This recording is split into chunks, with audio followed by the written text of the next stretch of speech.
যে একটু সাজিয়ে নিলাম, দেন হচ্ছে খেতে বসে গেলাম।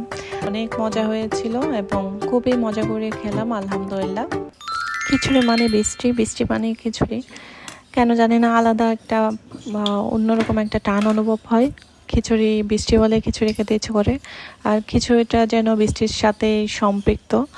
আর প্রচুর বৃষ্টি হচ্ছে আমাদের এদিকে, আজকে প্রায় 4-5 দিন পর্যন্ত এত বৃষ্টি। আমরা আছি ঘরবন্দি হয়ে, আজকে প্রায় 4-5 দিন। চট্টগ্রামের অবস্থা খুবই খারাপ। প্রচুর বৃষ্টি হওয়ার কারণে যে নিম্ন অঞ্চলগুলো যেগুলো, ওগুলো হচ্ছে ডুবে যাচ্ছে। বাঁশখালী, সাতকানিয়ার অবস্থা খুবই খারাপ, প্রচুর পানি। সবাই আমাদের চট্টগ্রামবাসীর জন্য দোয়া করবেন। আর যাই হোক, আল্লাহ ভরসা, সব কিছু ইনশাল্লাহ ঠিক হয়ে যাবে। আর এদিকে আমি খিচুড়ি রান্নার জন্য প্রথমে পেঁয়াজ আর রসুনটা একটু ব্রাউন করে নিয়েছি। দেন হচ্ছে আমি দিয়ে দিয়েছিলাম 5 ফোড়ন, এলাচ, দারচিনি, তেজপাতা। 5 ফোড়নটা আমার কাছে কেন জানি না অনেক ভালো লাগে খিচুড়ির সাথে। আর হচ্ছে এই জন্য 5 ফোড়নটা দেয়া, চাইলে আপনারা স্কিপ করতে পারেন। আসলে আমার এক একজনের রান্না তো এক এক রকম, আমার রান্নাটা আপনাদের কাছে কেমন লাগে আমি জানি না। সবাই একটু কমেন্টে অবশ্যই জানাবেন।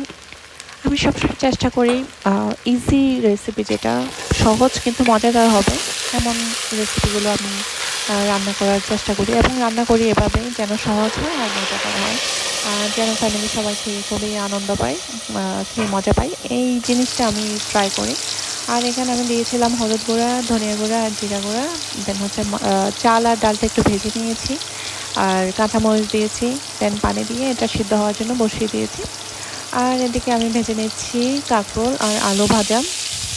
কাঁকরোল আর আলু ভাজাটা খিচুড়ির সাথে খুবই ভালো লাগে খেতে। আর এদিকে বেগুন ভাজা ছাড়া তো আসলে খিচুড়ি হয় না, বেগুন ভেজে নিচ্ছি। রান্নাটা হচ্ছে একটা শিল্প, আমার কাছে মনে হয় যত সুন্দর করে রান্না করা যায় ততই খেতে ভালো লাগে। রান্নাটা যত সুন্দর হয়, খাবারের রুচিটা তত বাড়ে। আর একটু চেষ্টা করি যে কীভাবে সুন্দর করা যায়, কীভাবে ভালো করা যায়। আর একটা ডিম ভেজে নিলাম বেশি করে মরিচ ধনিয়া পাতা দিয়ে। ডিম ছাড়া, বেগুন ভাজা ছাড়া খিচুড়ি ভাবাই যায় না।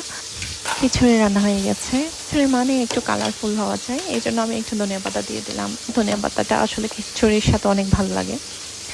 আর এই তো, মানে কি সুন্দর ঝরঝরা খিচুড়ি, দেখতেই মনে হচ্ছে এখনই খেয়ে ফেলি। খুবই সুন্দর হয়েছে, একদম ঝরঝরা।